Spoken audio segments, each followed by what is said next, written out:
Lodin Esther Bat Hana.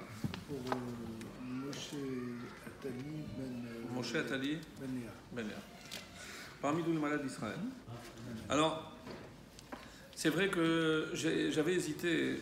Est-ce qu'on faisait plus et aussi Lolita Esther Chaya Bat Kuka pour la réfoua chez les mains définitive Bezrat Hashem. Amen. Chassiba Bat Luna. Chassiba Bat Luna. Donc j'avais hésité si on faisait plus paracha, mais étant à quelques jours de Shavuot, je m'étais dit que le propre était plus de se préparer convenablement à Shavuot. Alors Chas v'Shalom, n'allez surtout pas croire que sans un cours comme celui-ci, on n'est pas prêt.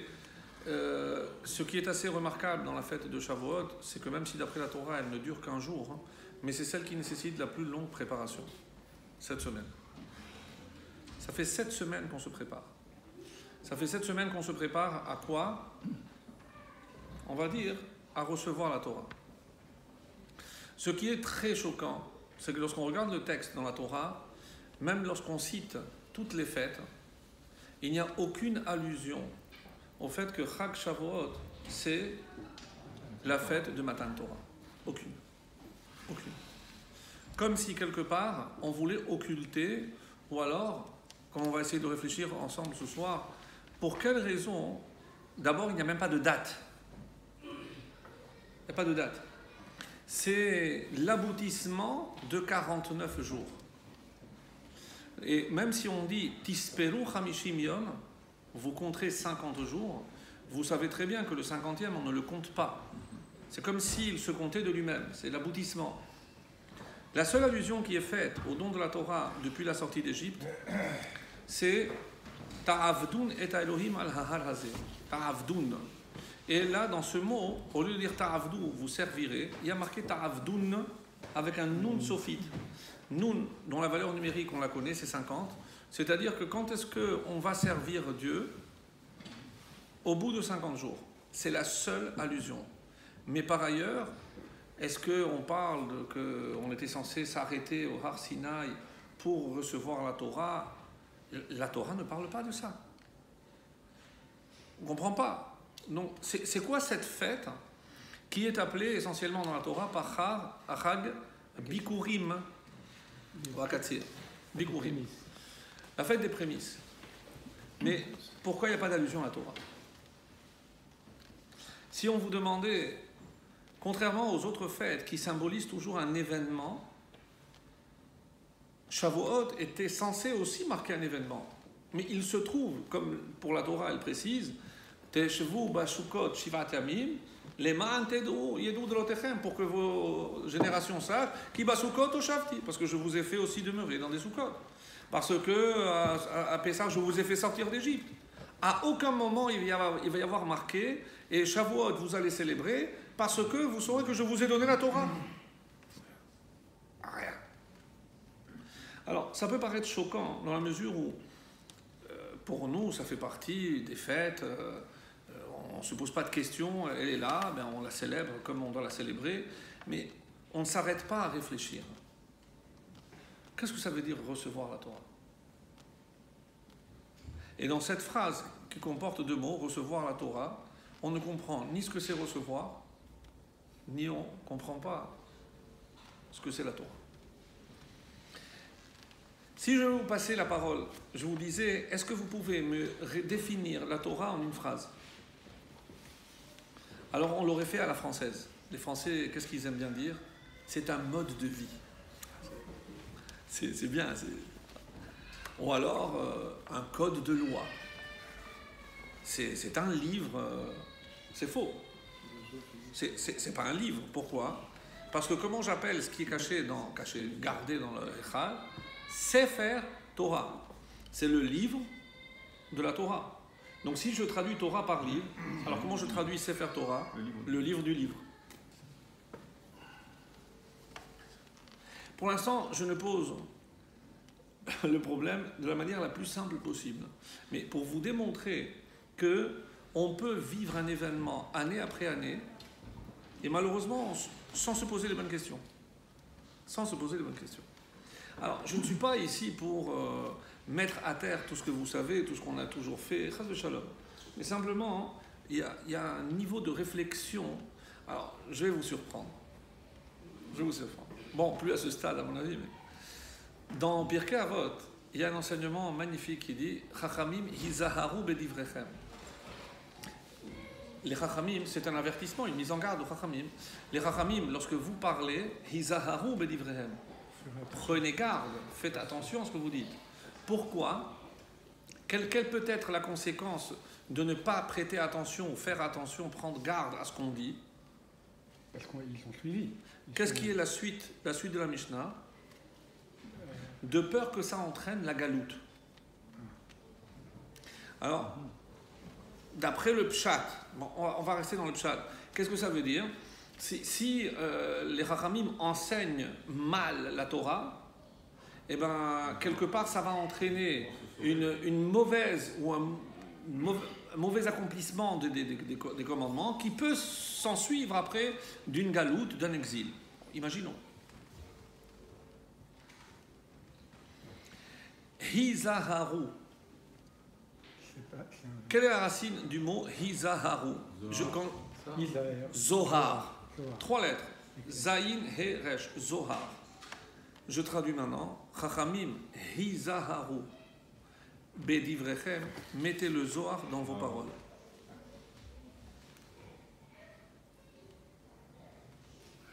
Pardon.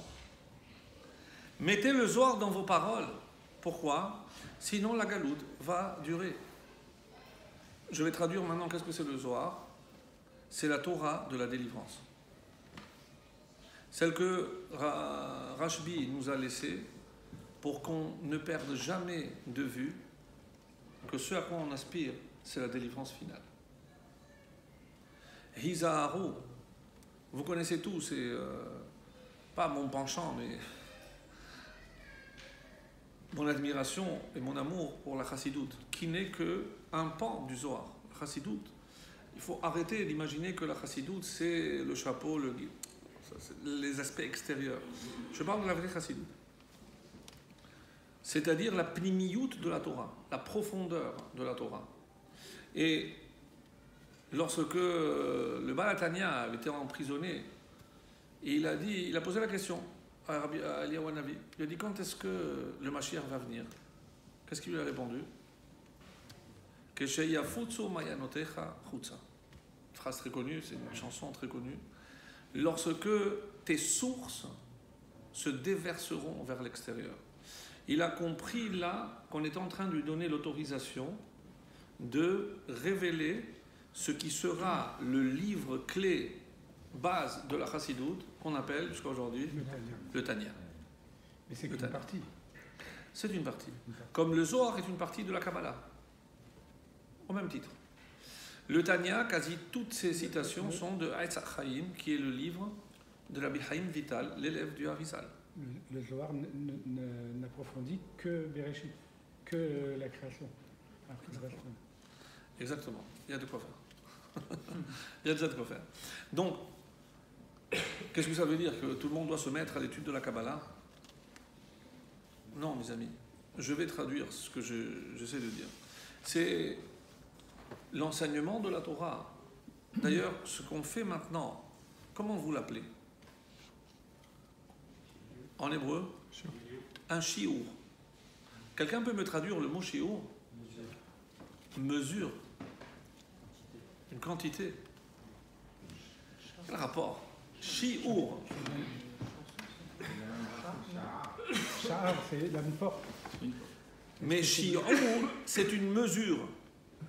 Généralement, quand est-ce qu'on utilise le mot shiur ?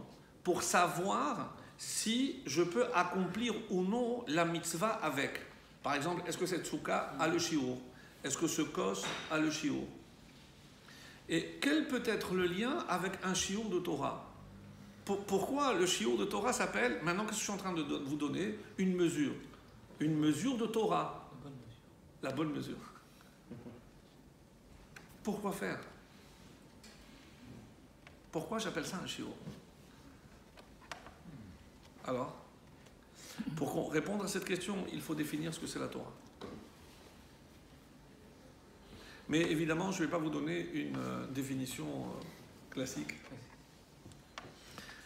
Mais avant toute chose, vous savez, si je vous demandais qui, d'après vous, est l'homme le plus sage qui a jamais vécu sur Terre? Shlomo. Shlomo HaMelech. Puisque la Chokhmah venait directement d'Hachem. Et lui, il a écrit Lev Chacham al Yemino. Le lève, le cœur du sage, il est où? À sa droite. Donc, si vous voulez savoir si quelqu'un est Chacham, on fait un scanner. S'il a le cœur à droite, c'est 99% d'écart. C'est 99% d'écart. C'est l'inverse. Ben oui. Donc, tout le monde comprend que c'est une métaphore. Et je ne parle pas par rapport à l'explication pourquoi, si tout ce qui est bon et don est côté droit, pourquoi le cœur est du côté gauche. C'est parce que c'est la personne qui est en face, puisque pour donner, etc. Ça, on l'a déjà vu. Mais il y a une explication d'une simplicité. Comme dit, et ça c'est notre maître Rashi, plus c'est simple, plus c'est profond. Et c'est très compliqué d'être simple. Je ne sais combien, d'après la légende, Rashi a relu son commentaire et chaque fois il enlevait des mots pour le faire de la manière la plus concise possible. Donc il devait dire énormément des choses en le plus petit nombre de mots. C'est incroyable, incroyable. Alors, c'est quoi un chacham? Je suis en train de bousculer toutes les définitions, mais c'est pas grave, c'est important. Qu'est-ce que c'est un chacham pour vous? Un chacham, c'est quelqu'un qui a acquis la chokhmah. Comme, qu'est-ce que c'est un zaken? Zekana chokhmah, celui qui a acquis la sagesse. Acquérir la sagesse, ça veut dire quelqu'un qui a appris. Je ne peux pas dire que quelqu'un qui a la hirat shamayim parce qu'il fait bien les mitzvot, que c'est un chacham. Un chacham, c'est forcément qu'il a acquis des connaissances. Évidemment, je ne vais pas juger uniquement sur la connaissance, mais un chacham, c'est qu'il a acquis les connaissances. Donc, essentiellement, au niveau du Talmud, de la Gemara. Donc, quand j'étudie en hébreu, qu'est-ce que vous remarquez? Surtout dans la Gemara. Comment je procède? Eh bien, j'avance. De gauche, j'avance. Donc, maintenant, je dis, je suis tel Masechet, Amoud Lamed. Mais, Daf Lamed Amoud Aleph.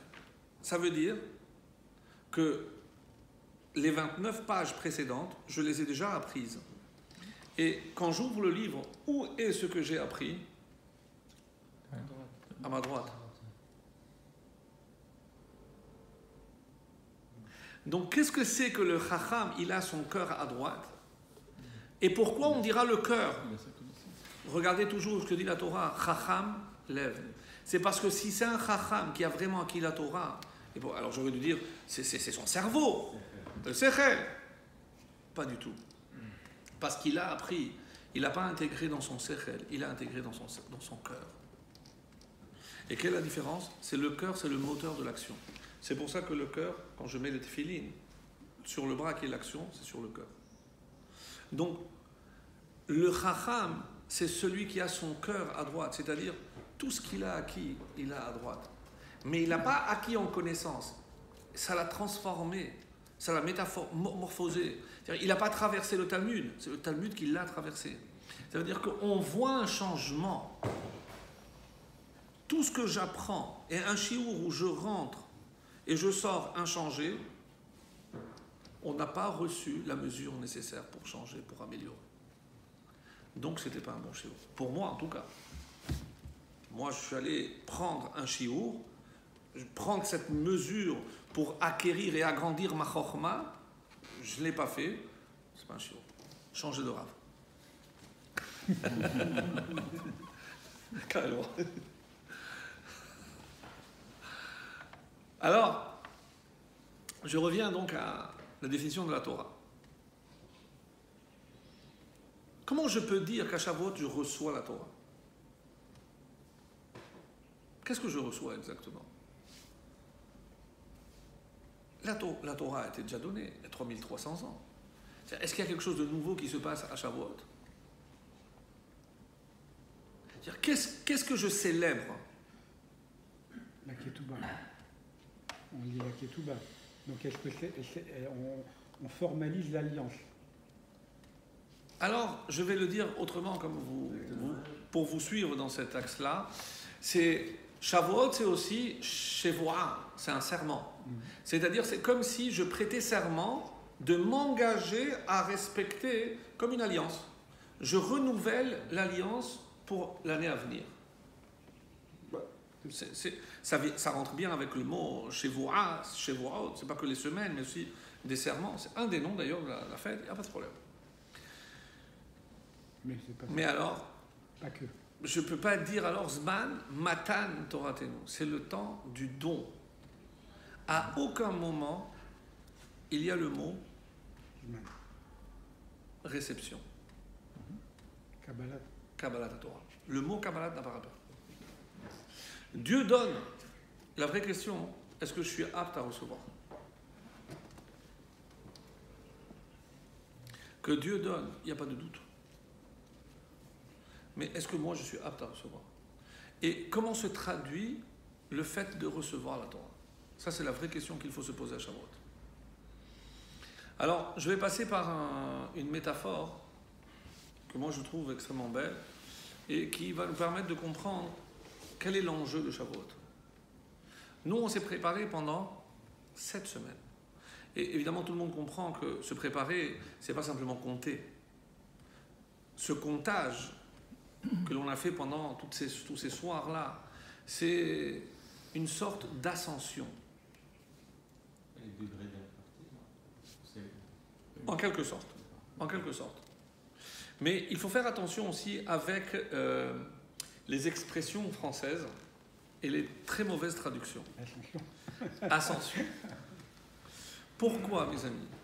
Parce que si vous lisez attentivement le texte du don de la Torah dans Yitro, Dieu met en garde de ne pas non seulement nous approcher de la montagne, mais surtout pas monter sur la montagne. Et sinon quoi? Yaro yare. On tire à vue. L'irot, c'est tirer dessus. C'est le premier qui monte, on tire dessus. Je comprends pas, mais qu'est-ce qu'il y a de grave? Qu'est-ce qu'il y a de grave? Mais c'est pas ça le but de s'élever vers Dieu? C'est la plus grosse erreur que l'on peut imaginer venant de la part d'un homme. Qu'est-ce qui se passe lorsque j'ai l'impression que c'est moi qui monte? C'est que je suis en train de réduire et de transformer la Torah en une religion. Et la pire des erreurs que je puisse faire, c'est réduire la Torah à une religion. Donc, je commence par dire ce que la Torah n'est certainement pas. Et il faudra comprendre pourquoi. Ce n'est pas parce que je n'aime pas le mot religion. Mais parce que si je dis que le judaïsme est une religion, il y a la religion juive, il y a la religion chrétienne, il y a la religion musulmane. Chas veshalom. Celui qui s'est élevé d'une manière, avec une véhémence, j'ai pu lire quelques textes, contre cette notion de religion, c'est le Rav Kook Zatzal. Oh là là. Il dit, depuis la destruction du deuxième temple, ce qui est arrivé de pire à la Torah, c'est d'avoir été réduite à une religion. Et qui il accuse? Les religieux. Les religieux. Mais qui a transformé la Torah en religion? Les religieux, c'est certainement pas les autres. Ben, c'est sûr. Il est très très véhément, très véhément. Et je vais revenir pour essayer de nuancer ses propos. Alors, je ne peux pas prétendre à l'ascension. Et pour que ça soit bien clair, dans le texte du don de la Torah, qu'est-ce qui a marqué en préambule? Vayered Hachem Allah.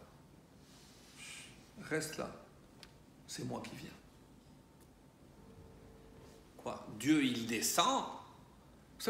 Pourquoi il descend? Pour que tu comprennes et que tu déduises qu'il ne faut surtout pas que toi tu montes. Ce qui peut arriver de pire à quelqu'un qui pense détenir la Torah, c'est qu'il s'élève.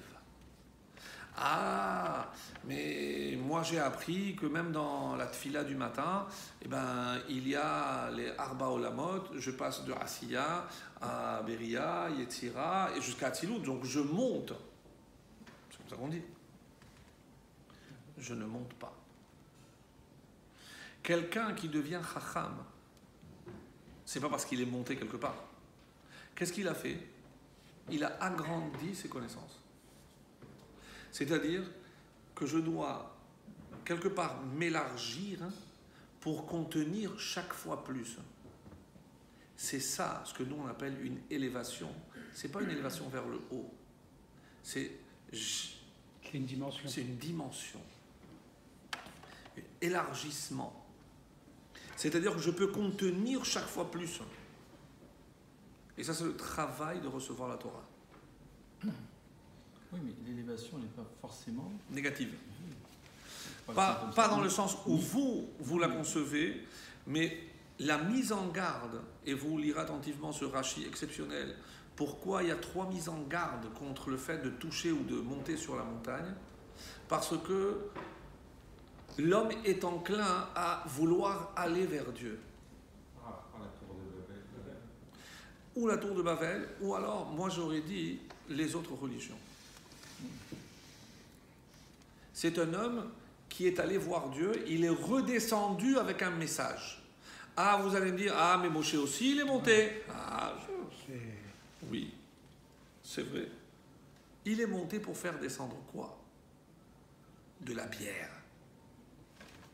Est-ce qu'il est descendu avec quoi? Pas avec un message. C'est les tables. Les tables. Qui a entendu les Aseret Adiberot? Le peuple. Le peuple. Donc il n'y a pas une révélation d'un homme, il y a eu 600 000. Il n'y a pas eu un intermédiaire. Pas d'intermédiaire. 600 000. 600 000 qui est un chiffre extrêmement secret. Parce que, et c'est là où je voulais en venir, la Torah n'a pu être donnée que lorsque on a formé un peuple. Aviel, tu ne sais pas comment tu as raison, que la Torah d'un individu s'appelle une religion. La Torah d'un peuple s'appelle la Torah d'Israël.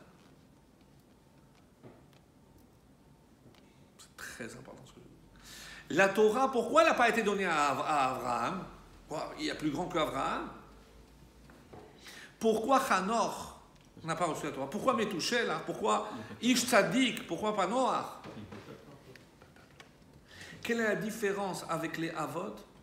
C'est que les Avot n'avaient qu'un seul but. D'ailleurs, le pauvre Abraham, il a essayé ce qu'il a pu. Qu'est-ce qu'il a fait? Il a essayé de convertir des gens. Ça n'a pas tenu. Ça n'a pas tenu. Parce que la Torah n'est pas encore descendue dans le monde. Ils ont fait la Torah par intuition, par Ruach HaKodesh, tout ce que vous voulez. Mais ça ne s'appelle pas recevoir la Torah. La Torah ne pouvait descendre dans ce monde que lorsqu'il y aurait le chiffre de 600 000. Il y a, lorsque 600 000 juifs sont réunis, il y a une bracha qui a été faite pour la dernière fois lors de la Levaya de Rabbi Ovadia Yosef. Zecher Tzadik Livracha. 600 000 juifs ensemble. Qu'est-ce que c'est cette bracha? Baruch Ata Hashem Elokeinu melech haolam, Chacham Harazim, le sage des secrets. Mais quel secret? Quel secret? Le secret que... Qu'est-ce qui se passe lorsqu'il y a 600 000 juifs ensemble? On a fait un décompte. En 1948, il y a eu 600 000 juifs. Et c'est logique, sinon ça n'aurait pas pu se faire. Et dans les camps, il y a eu une simulation de 6 millions. 6 millions. Soit 600 ribots. C'est bien vrai. Donc il y a autour de ce chiffre des choses qui nous dépassent sans aucun doute, puisque 600 000 on est sorti d'Égypte, et c'est 600 000 qu'il a fallu pour que Hachem fasse descendre la Torah au monde. Reste maintenant à définir, après cette introduction, qu'est-ce que c'est la Torah?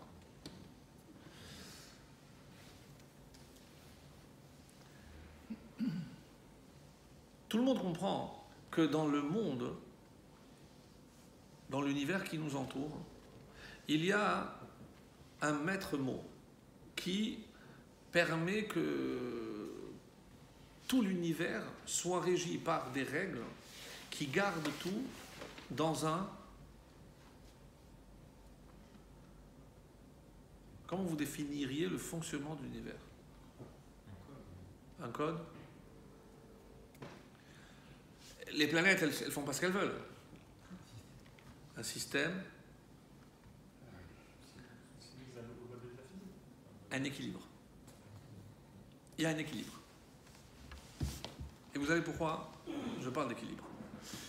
Tout le monde est régi par l'équilibre. Nous, on appelle cet équilibre un ordre. Et qui dit ordre, dit des lois. Parce que c'est pour ça qu'il y a des ordres, lorsque ce n'est pas ordonné. Et le désordre, c'est le déséquilibre. Par quel chiffre vous définiriez l'équilibre? 6? 8. Ça, c'est pour la Torah orale. Le 8. Le 8. Normalement, c'est le 0. 5. C'est le 0, l'équilibre. Non. Voilà, c'est un... Non, vous pouvez continuer. Mais je parle le minimum pour l'équilibre. Regardez. Le minimum de l'équilibre, c'est 3 dans ce monde. Si je mets quelque chose sur 2 pieds, ça ne peut pas tenir. Le miracle, c'est comment l'homme tient sur 2 pieds. Sincèrement. Et d'ailleurs, exactement. Mais vous savez comment on dit équilibre ou équilibré en hébreu? Me'uzan. Me'uzan. Comment on dit une balance? Moznaïm. Quelle est la racine? Les oreilles. Ozen, les oreilles. On savait bien avant les tests qu'ils ont fait sur les chats que l'équilibre dépendait des oreilles, de l'oreille interne. Ça, c'est l'hébreu. C'est incroyable. Donc, l'équilibre,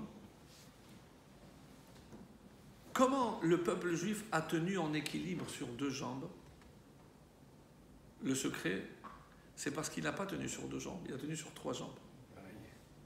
Comment on dit 3 jambes en hébreu? Shalosh regalim. Shalosh regalim. Le peuple juif tient sur 3 jambes, pas 2. 2 peut être visibles et 1 invisible. Ces 3 jambes qui font allusion aux 3 fêtes, font allusion aux 3 de la même fratrie, Moshe, Aaron et Myriam. Et ces 3 fêtes sont représentées par Abraham, Yitzhak et Yaakov. Et ce sont les fêtes de Pessah, Shavuot et Sukkot. Dans le désert, on a eu 3 miracles. Ces 3 miracles qui sont dus à Moshe, à Aaron et Myriam. 2 qui concernent la nutrition. Moshe, c'est la manne, et Myriam, C'est l'eau. l'eau, le BR, le puits, bravo. Et les Anané Kavod, c'était à Aaron. Anané Kavod. Alors, si je dis comme la Gemara le fait, Lo nitna Torah ela leochle aman. La Torah n'a été donnée qu'à ceux qui ont mangé la manne. Quel rapport? Comme si le fait d'avoir mangé la manne nous avait préparé à recevoir la Torah. C'est ça. Alors, si je prends maintenant les 2 aliments essentiels, les 2 miracles, la manne et le BR, ça donne les 2 lettres Mem et Bet. Bet, c'est le BR, Mem, c'est la manne. Vedi Barta, Bam. Bam, dans le schéma, tu parleras d'elle, de ces paroles-là. De quelles paroles? La Torah écrite ou la Torah orale? C'est une question. Orale? Les 2. Comment je sais? Bet, c'est la première lettre de la Torah écrite, Bereshit, et Mem, c'est la première lettre de la Torah orale, mais Ematai. Vedi Barta, Bam. Tellement que si Hachem nous avait amenés au Sinaï sans nous donner la Torah, on l'a lu dans la Megillah, dans la Haggadah, Dayenu. On n'a pas reçu la Torah? Si. Parce qu'avec la manne et le BR, c'est comme s'il nous avait déjà donné un avant-goût de la Torah écrite et de la Torah orale. Vedi Bartabam. Et même bête, pour ceux qui connaissent, c'est 42. 42, c'est la tfila de Rabbi Nechunia ben Akana, qui est un des passages les plus secrets de toute la liturgie, un des plus grands kabbalistes, qui s'appelle Anna vechoach gedulat yeminecha. Il y a 6 mots et il y a 7 phrases, 6 x 7, 42, même bête. 42. Tous les secrets sont inclus dans ce texte-là. 42. Donc vous voyez que quand on dit 42, c'est la manne, c'est l'eau, c'est sa Torah écrite, sa Torah, tout y est. Tout y est. Je ferme la parenthèse. Donc, lorsque Dieu crée le monde, dans ce monde, tout ce que Dieu va créer, il va le créer de façon duelle. Donc, descendre dans ce monde, forcément, se traduit par la dualité. L'intériorité, l'extériorité. Le corps et l'âme. Ou dans la chassidoute, la lumière et le kéli. Or et kéli. Le jour, la nuit, le bien, le mal, tout est duel. Et déjà, on a la première indication, c'est la première lettre de la Torah, bête, c'est 2.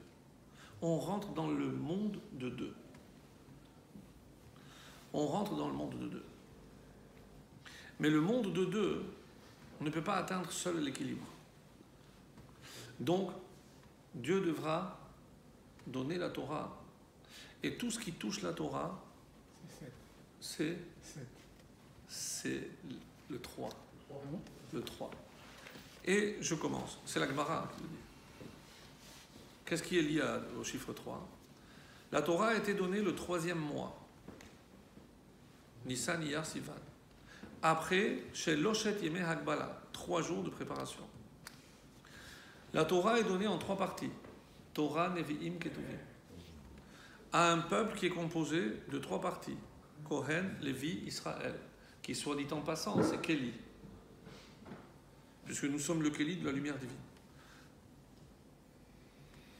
Par le 3e frère de la 3e tribu. Reuven, Shimon, Lévi. Myriam, Aharon, Moshe. Tout ce qui touche la Torah passe par le chiffre 3. Qu'est-ce que la Torah a amené au monde? L'ordre et l'équilibre. Quand la Gemara dit que ce monde va durer 6000 ans, 2000 ans de Tohu et Bohu, c'est pas Tohu et Bohu, le chaos, non. Qu'est-ce que c'est Tohu Bohu? Et après, il y a 2000 ans de Torah. C'est-à-dire la Torah a apporté quelque chose qu'il n'y avait pas avant. C'est l'ordre, c'est l'équilibre. C'est l'équilibre. La Torah est cet élément que Dieu a créé en prévision de l'équilibre dans ce monde. L'équilibre entre 2 forces contraires. Comme lui-même, Oseh Shalom, et quand je parle de la 3e séphira à laquelle je fais allusion, celle de l'équilibre, bravo. Tif Eret. Tif Eret, on commence par Tav et on termine par Tav.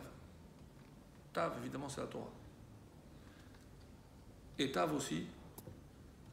Quand un juif a atteint le plus grand déséquilibre, c'est-à-dire qu'il est en dehors de la Torah, comment il peut revenir à la Torah?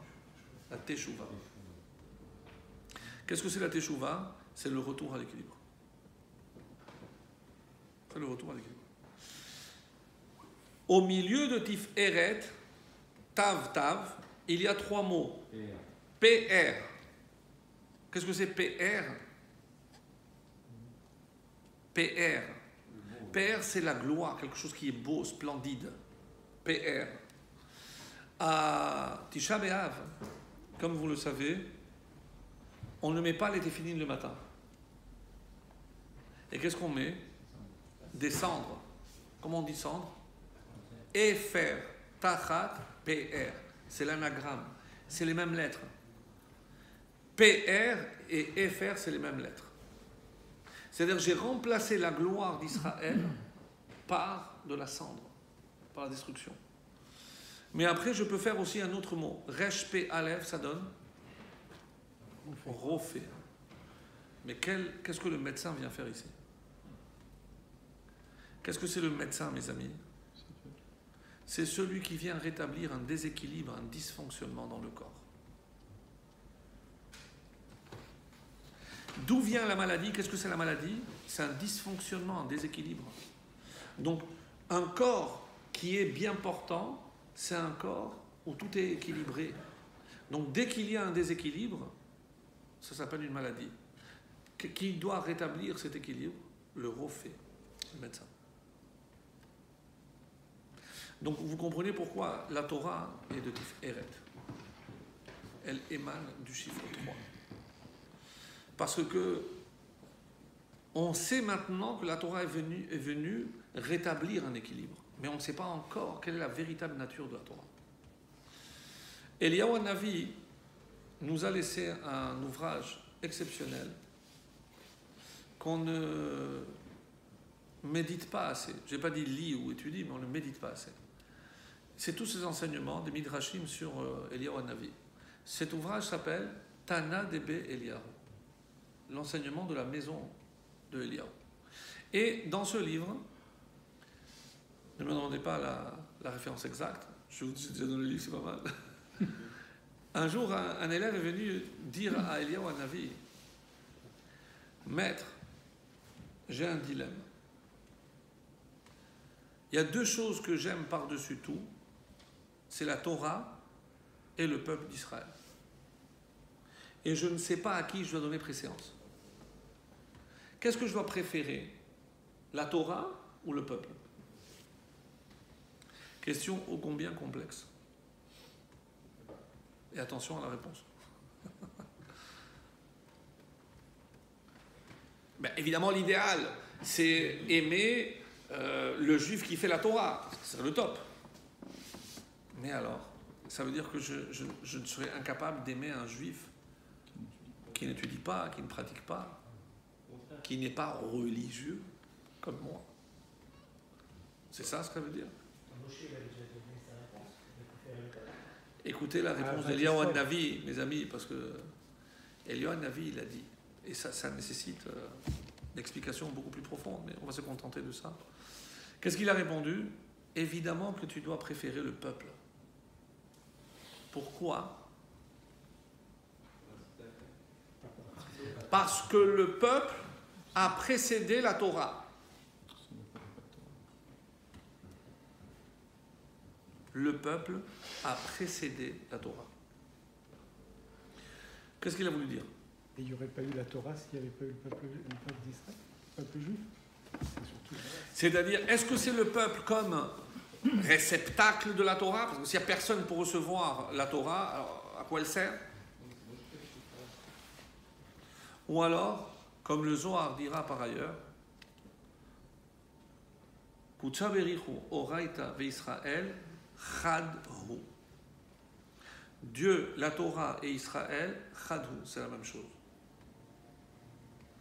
Et là, on va approfondir. Qu'est-ce que ça veut dire que le peuple juif a précédé la Torah? Le peuple juif doit être toujours appréhendé comme une collectivité. Qu'est-ce qui a changé au Sinaï qu'il n'y avait pas eu avant, même avec Abraham, même avec Yitzhak, même avec les 12 tribus? Qu'est-ce qui a changé? Qu'est-ce qu'il y a eu de nouveau? C'est qu'on a réussi à créer un peuple. Et à ce moment-là, comme Rachid dit, Ke'ish Echad, à ce moment-là, quand on est devenu un peuple, la Torah est descendue au monde. Qu'est-ce que je suis en train de dire? Que la Torah, c'est la Torah du peuple. Qu'est-ce qui se passe maintenant lorsque pour moi, la Torah, c'est mes mitzvot, mon davayomi, mon shiur. lorsque je transforme la Torah en individuel, écoutez bien parce que c'est extrêmement dangereux, lorsque je fais de la Torah quelque chose d'individuel, que je suis en train de faire une religion. Et c'est la pire des catastrophes qui peut arriver à toi. Parce qu'à ce moment-là, je peux pratiquer la Torah à Miami ou à New York. Je n'ai pas besoin d'un peuple. C'est du Rav Kook que je vous dis là, mais vous avez compris. Un petit peu de chaque. On pioche partout. Un peu de Tracidout. Là, comme je me dirige vers Israël. Mais mes amis, c'est extrêmement important. Extrêmement important. Parce que, et c'est la Gemara qui dit, à Saktem Betorati, vous vous êtes occupé de ma Torah, mais est-ce que vous êtes occupé de ma malchut, ma royauté? Qu'est-ce que ça veut dire? Vous avez pris ma Torah comme une religion, mais où est ma malchut? Qu'est-ce que c'est la malchut? La royauté. Par quoi elle est représentée? Par la terre. Rappelez-vous ce qu'on a dit, que dans les 10 séphirotes, Chochma, Bina, c'est Yud, He. Après, il y a les 6, Vav, jusqu'à Yesod. Et après, Malchut, c'est la lettre He. Qui nous a délivré le secret de la terre d'Israël, le secret de la lettre He? Rabbi Shimon Bar Yochai. Comment je sais? Le Raz, le secret de He. Zohar. On peut pas s'en. Qu'est-ce que c'est raser? Raz, c'est secret. Raser en hébreu, c'est maigre. Fin. Quel rapport? Quel rapport entre être fin et les secrets? Parce que le vrai secret, c'est quoi? C'est la finesse. C'est la finesse. Il y a un autre mot pour désigner aussi la finesse, la délicatesse. Comment on dit quelque chose de délicat? On est... Bravo, adinut, c'est la délicatesse. Adin. Adin, c'est quelque chose de délicat, de fin. Est-ce que c'est un mot qu'on trouve dans la Torah, Adin? Vous allez me dire non. Non, mais on trouve la racine. Gan Eden. Mes amis, pour ceux qui n'étaient pas là ce Shabbat, et comme ce sera enregistré, on va en profiter parce que c'est tellement beau. Gan Eden, il faut cesser de croire aux fables de La Fontaine, d'imaginer que Adam et Hava se baladaient dans un paradis, Tahiti ou les îles, je sais quoi. Qu'est-ce que c'est le Gan Eden? Eden, c'est la délicatesse, c'est la finesse. Et de quelle finesse on parle? Gan, du jardin. Ah bon? Qu'est-ce qui nous empêche d'être fins, d'avoir de la finesse? Pourquoi certains sont grossiers? C'est lorsque l'ego, lorsque je laisse une de mes deux dimensions l'emporter sur l'autre. La nature ou bien le corps, puisque je suis composé de corps et d'âme. Donc lorsque le corps l'emporte, donc je vais vers le bas, forcément, c'est la grossièreté. Plus je m'élève, non. Mais encore une fois, on va parler d'équilibre. Donc un des symboles que tout le monde connaît, mais peut-être ne connaissent pas la signification profonde, c'est qu'il y a deux forces qui s'opposent, une qui va vers le haut et une vers le bas. C'est comme si je prenais deux flèches, une vers le haut et une vers le bas. Si je les équilibre, je les mets dans un cercle. Je vous laisse deviner ce qui apparaît. La Magen David. Magen David, c'est les forces, pas qui s'opposent, qui s'équilibrent. Ça, c'est le Magen David. Donc, lorsque, malgré la présence du corps, j'atteins cette finesse, ça, c'est le Gan Eden. Comment je sais? Parce que les initiales de Gouf et Neshama, ça donne Gan. Qu'est-ce que c'est Gan? C'est pas un jardin. Gan, c'est l'équilibre entre le corps et l'âme qui m'a permis d'atteindre Eden, la finesse. Ça, c'est le secret du Gan Eden. Le Gan Eden, ce n'est pas un lieu physique. Le Gan Eden, c'est lorsque l'homme lui-même a réussi à atteindre ce niveau-là. Si je dis maintenant que la Torah, elle ne se révèle qu'en tant qu'une collectivité, ça veut dire que, et regardez ce qu'on dit, Zeman Matan Torate nous, c'est notre Torah. Chacun a une part dans la Torah. L'erreur de croire, par exemple, que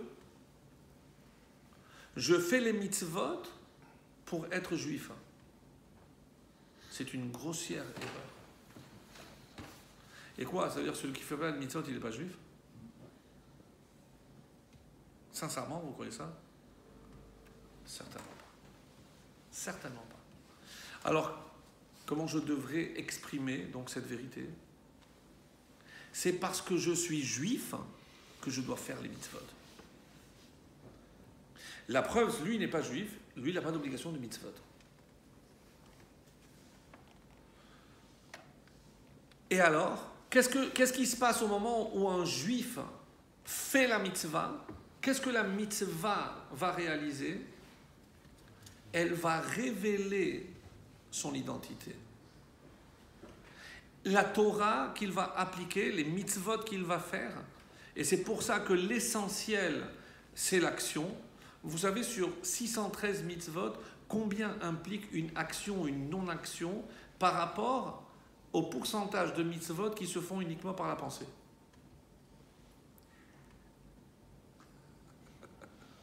Il y a 606 qui impliquent action ou non-action, contre 7 de la pensée. Et où vous pouvez trouver ça? Dans une discussion extraordinaire que le Midrash rapporte entre Ruth et sa belle-mère.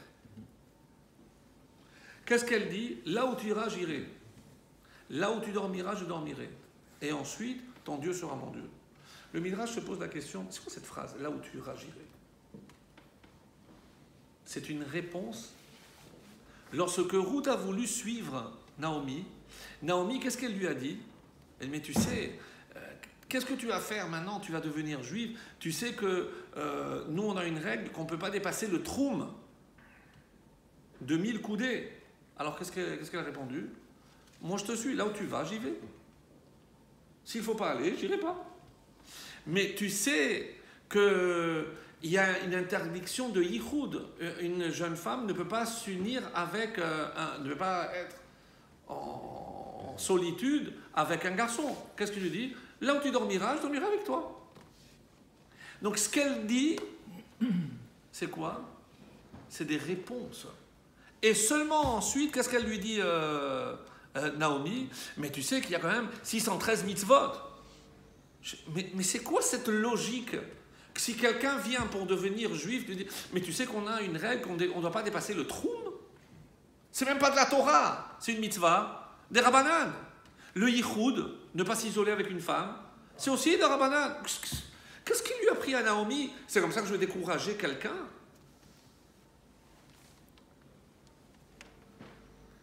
Qu'est-ce qu'elle a voulu lui faire comprendre?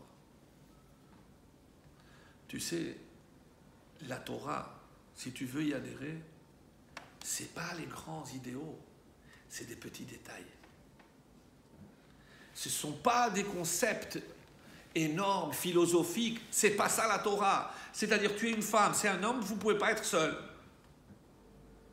C'est ça la Torah. Il y a 606 qui impliquent l'action. C'est la Gematria de Ruth. Mes amis, c'est la Gematria de Ruth.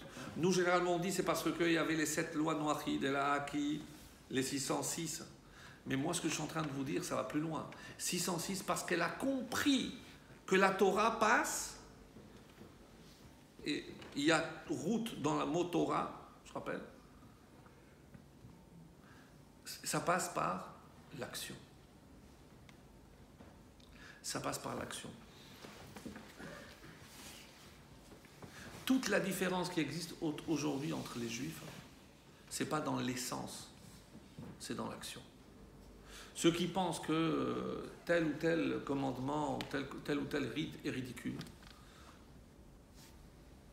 ça va faire la différence entre tous les secteurs que je peux trouver aujourd'hui de juifs. Lui, il pense qu'il faut faire ça comme ça. Lui, il pense que ça, c'est obsolète. Lui, il pensera que l'électricité, ça n'a rien à voir. Peu importe. Mais dans l'essence, tout le monde reste juif. Donc, qu'est-ce que c'est la Torah? La Torah, c'est le révélateur de notre véritable identité. Comment je vais voir la judaïté de quelqu'un? J'ai dit que parce qu'il est juif, il doit faire les mitzvot. Donc, chaque mitzvah révèle son identité. Qu'est-ce que c'est un juif qui ne fait pas les mitzvot?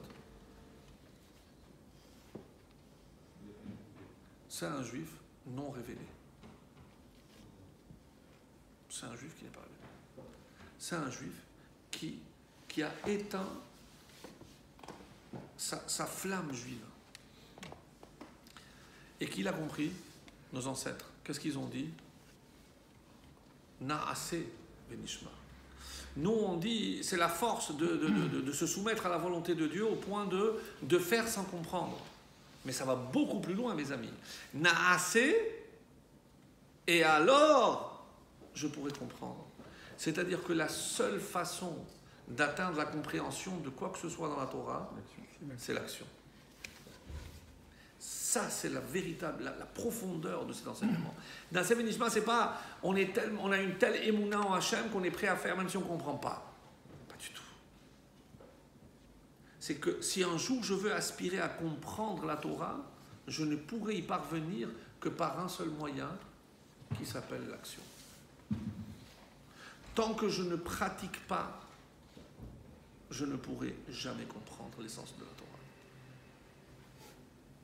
Aussi grand soit-on. Ça, c'est le secret de la Torah. Et pour approfondir et compléter cette image, je voudrais rajouter autre chose.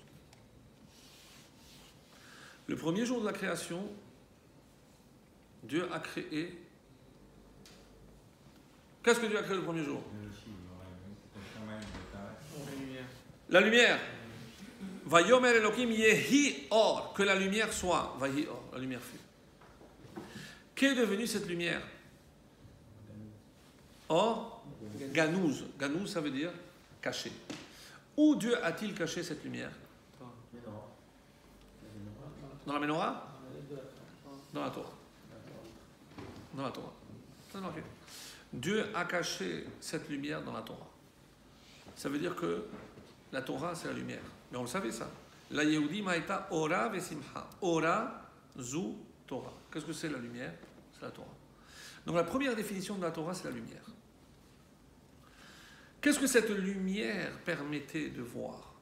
Puisque qui dit lumière, c'est par rapport à l'obscurité. Un enseignement merveilleux du Maharal de Prague nous dit, j'adore ça. Imaginons que maintenant j'éteins les lumières. Qu'est-ce qu'on va voir? Rien. C'est comme si tout disparaissait. La Teva, le livre, tout disparaît. Mais tout est là. Mais comme la lumière ne me permet pas de voir, d'après ma perception, c'est comme s'il n'y avait rien. Quand j'allume la lumière, ce n'est pas la lumière qui crée le meuble, qui crée le livre. Qu'est-ce que la lumière permet? De voir, de révéler ce qui est. Je répète, la lumière permet de révéler ce qui existe. La Torah, c'est ce qui permet de voir les choses telles qu'elles sont. Qui nous a donné le premier exemple? Adam Arishon. Adam Arishon, Dieu lui a apporté tous les animaux, il lui a dit, nomme-les. Quoi? C'est un coup d'inspiration, toi girafe, toi hippopotame. Sur quoi s'est basé Adam pour nommer les animaux? Parce qu'il a vu leur essence, parce qu'il possédait cette lumière qui lui permettait de voir les choses telles qu'elles sont. Et quand il a vu Para, il a vu une vache, il a vu quoi? Le P, le Resh et le He. Mais il n'a pas vu sous la forme de l'être, il a vu sous la forme d'énergie. Parce que comment Dieu avait créé tout ce qui existait? Par la parole.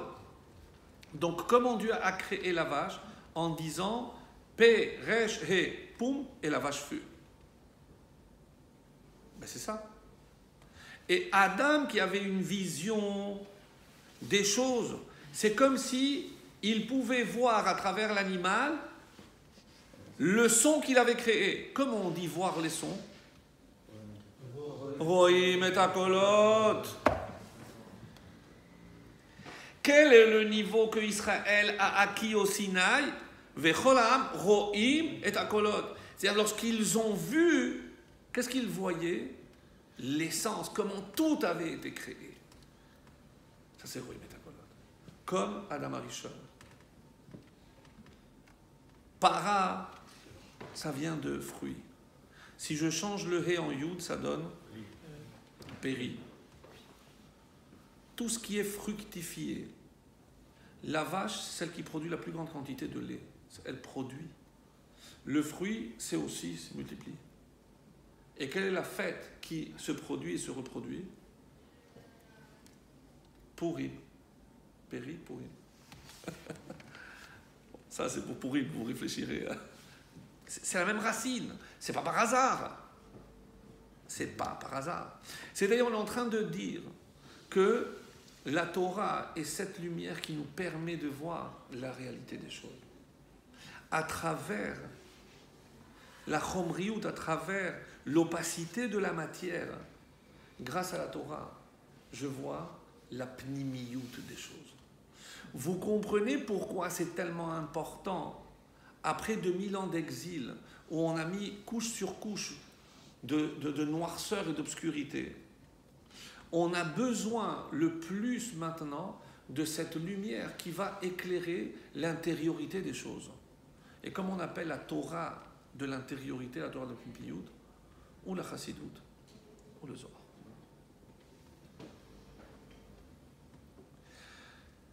Qui a fixé, pour conclure, qui a fixé l'étude que nous ferons, si Dieu veut, ce samedi soir? Le Tikkun. Vous savez qui a choisi les morceaux qu'on doit lire? Le Harizal. Le Harizal.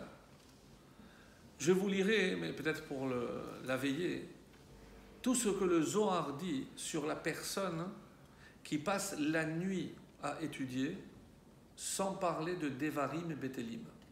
S'il prononce une seule parole vaine, il fiche en l'air toute son étude et toute la nuit de veiller. Il vaut mieux qu'à dormir. C'est extrêmement grave. Et quelqu'un qui a tenu, qui n'a pas dormi, et qui a consacré toute cette nuit à l'étude, le Harizal lui promet qu'il ne lui arrivera rien de mal pendant toute l'année. C'est le Harizal qui se compromet. Je ne fais que rire. Que représente cette soirée? Pourquoi Shavuot, on marque ce don de la Torah par la nuit? Alors je sais, parce que c'est ce que souvent on dit, c'est parce que, pourquoi on appelle ça aussi tikkun? Parce que c'est une réparation. Parce que comme nos ancêtres sont endormis, alors nous on arrive en super-héros avec nos capes, et on va tout arranger, on va tout réparer. Ah bon? C'est un Marvel, ça. Mais vous pensez que nous on peut réparer quoi que ce soit de Dordéa, de la génération qui, elle, a oui reçu la Torah? Qu'est-ce qu'on est? Des mouches, de mouches, Qu'est-ce qu'on est à côté? Alors parce que nous, on va tenir éveillé la nuit, ça y est, on va tout réparer. D'abord, je ne sais pas si on avait déjà vu cette explication. Qu'est-ce que ça veut dire qu'ils sont endormis? Quoi, ils n'étaient pas impatients de recevoir la Torah? Ils ne savaient pas ce que c'était, ils sont endormis. Très belle réponse. C'est encore de la chassidoute, hein, mais bon, vous l'aurez deviné. Qu'est-ce que la chassidoute apporte comme nouveauté? Cette génération était tellement modeste, tellement humble. Quand Moshe leur a dit que Dieu allait se révéler, ils ne pouvaient même pas s'imaginer une fraction de seconde que Dieu allait se révéler à eux en étant réveillés. Et tout le monde savait que le rêve, c'est un 60e de la prophétie. Alors qu'est-ce qu'ils se sont dit? On va vite aller dormir, comme ça Dieu se révélera à nous, au moins par le sommeil. Ils n'avaient pas compris ça, non? Certainement pas par négligence ou par fatigue ou par je ne sais quoi. C'est dans un esprit d'humilité extrême. C'est ça, ils se sont dit, si Moshe nous a dit qu'il doit se révéler, alors vite allons dormir parce qu'ils savaient que Dieu se révélait à travers le sommeil. On a vu plein d'exemples, ils savaient. Donc ils se sont dit, on va dormir comme ça Dieu. Ils ne pouvaient même pas s'imaginer que Dieu allait se révéler en étant éveillé. Et à quoi ressemble cette nuit d'études? On s'est préparé pendant 7 semaines. Comme c'est marqué dans la Torah, Usfartem lachem. Vous compterez pour vous. Il y a un autre conte qui incombe une autre personne où il y a la même expression. Nous on dit Usfartem lachem et la Torah ailleurs dit Vesafra la et elle comptera pour elle. De quoi on parle? La femme qui doit compter les 7 jours de pureté. Jusqu'à aujourd'hui, je tiens à rappeler que une fois que le sang cesse, il y a ce qu'on appelle les Sheva Nekiyim. Elle compte, elle doit compter aujourd'hui sur le premier, avec des vérifications, avec tout ce qu'il faut faire. Qu'est-ce qu'il y a à l'issue de ces 7 jours? Le mikvé. Le mikvé en vue de l'union avec son mari. Nous, en tant que collectivité, on se prépare et on compte pas 7 jours, mais 7 semaines. Pourquoi, d'après la Kabbalah, c'est tellement important d'aller au mikvé avant la tfila? Parce que qu'est-ce que c'est cette nuit? C'est l'union du Klal Israël avec Akadosh Baruch Hu. Ce soir, c'est la nuit des noces entre le peuple juif et Akadosh Baruch Hu. Pourquoi, d'après le Zohar, les femmes ne font pas la veillée? Parce qu'elles ne sont pas concernées. Elles ne sont pas concernées.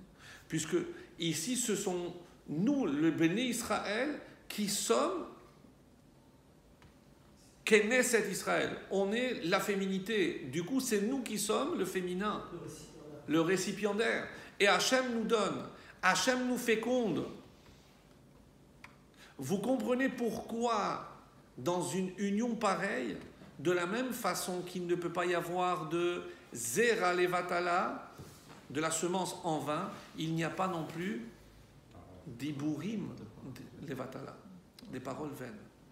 Chaque parole vaine est considérée comme l'oralénon de semence en vain.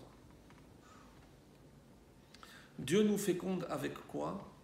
Avec 22 gouttes de semence. Les 22 lettres de l'alphabet. Et qu'est-ce qu'on va engendrer? La Torah qui est en nous. C'est-à-dire, toute la Torah qu'on va étudier l'année à venir est conditionnée par cette veillée-là. On réveille la lumière originale. La lumière, exactement. Bravo. C'est cette union et on comprend qu'on est en train de revivre ce qui s'est passé au Sinaï. Cette union parfaite entre Hachem et le Klal Israël. Ça, c'est pour le jugement, c'est autre chose. Ici, il n'y a pas de jugement. Ici, c'est l'union parfaite. C'est l'union parfaite. Et c'est là où on va être fécondé et on comprend pourquoi il a fallu une telle préparation. C'est ce que je voudrais pour la conclusion, c'est que non seulement on comprenne la profondeur d'une fête pareille, parce que c'est un jour, c'est vrai, mais 49 de préparation.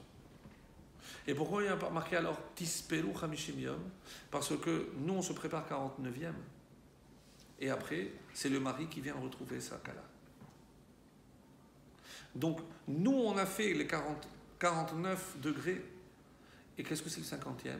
C'est Hachem qui vient vers nous. Vayered, Dieu il descend vers nous. Nous, on doit juste se préparer et être prêts. Et c'est pour ça que quand on dit Zeman Matan Torah, c'est le temps du don. Et qu'est-ce qu'il faut espérer? Que de la même façon que Dieu est là pour donner, nous on soit aptes à recevoir. Bezrat Hashem.